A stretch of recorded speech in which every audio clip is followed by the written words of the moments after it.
অন্তর্বর্তী সরকারের ওই স্লোগান আমরা আর বলতে চাই না, যে ধর্ম যা যা, উৎসব সবার, এটা তো হতে পারে না। তাহলে কি ধরনের নির্যাতন তারা করেছে?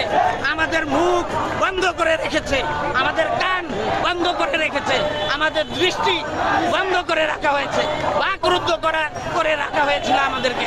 আমরা এই জালিম সরকার থেকে আল্লাহ পাক আমাদেরকে মুক্তি দিয়েছেন, আলহামদুলিল্লাহ। আমরা যাতে এই মুক্তিকে ধরে রাখতে পারি, মনে রাখতে হবে স্বাধীনতা অর্জন করা সহজ, কিন্তু রক্ষা করা কঠিন। এখনো আওয়ামী লীগের ভারতীয় প্রেতাত্মারা চারিদিকে ছড়িয়ে ছিটিয়ে আছে, ভারতের ফায়ার এজেন্ট চারিদিকে ছড়িয়ে ছিটিয়ে আছে।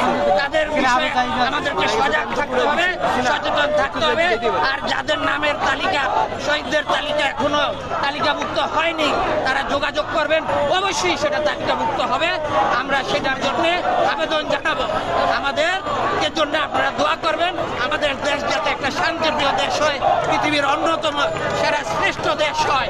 কারণ আমাদের দেশের যে সমন্বয়করা আছে, আজকে আমরা এই দেশটা পেয়েছি মূলত ছাত্র সমাজের কারণে, ছাত্র জনতার কারণে। এবং শুধুমাত্র ছাত্র জনতাই না, এদের পিছনেও আরো ভূমিকা আছে। আপনারা খেয়াল করে দেখেন, অগ্নুৎপাত শুরু হয়েছে কোত্থেকে? সেই 5ই মে শাপলা চত্বরে কিন্তু আগুন জ্বলেছে।